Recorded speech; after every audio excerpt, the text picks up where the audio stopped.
Prime Minister Lawrence Wong's speech at the Fullerton rally on 28 April 2025 set a striking tone for the rest of the election campaign. Wong warned that losing just 3 or 4 ministers would significantly weaken Singapore's cabinet, government, and the country itself. This statement invites serious reflection about the depth of leadership within the People's Action Party and about the expectations of political resilience in Singapore's democracy. The PAP has long emphasized leadership renewal, with Wong himself highlighting that the party is fielding the largest number of new candidates in recent history.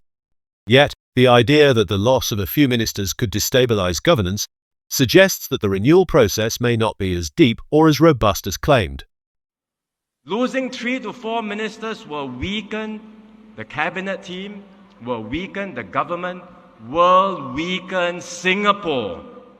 A particularly apt analogy circulating online compared the situation to a football team of 80 to 90 players being unable to substitute 3 or 4 injured players.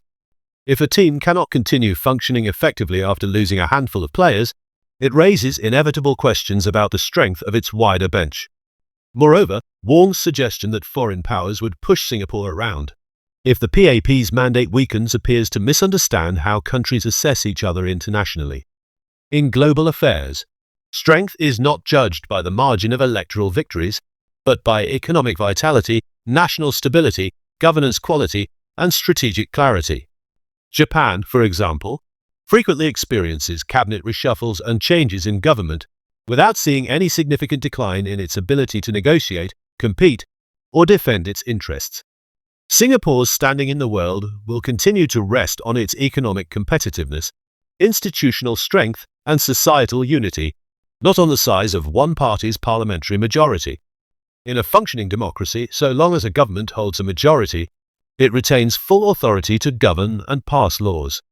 There is no need for near total dominance to maintain legitimacy and effectiveness. To imply otherwise risks setting Singapore apart from the norms of developed democracies and aligns uncomfortably with systems where opposition voices are not meaningfully tolerated. It is worth noting that even North Korea is officially styled as a democratic people's republic, a reminder that the form of democracy matters less than the substance of political participation and competition. If Singapore's government cannot function effectively without near-complete electoral dominance, it would represent a worrying fragility rather than a strength. True resilience lies in the ability to govern confidently and competently, even amidst political competition, leadership turnover, and evolving public expectations. Singapore's success has been built not just on strong leadership, but on strong institutions, public trust, and sound policies. It must continue to be underpinned by these foundations, rather than by the electoral supremacy of any one party or set of individuals.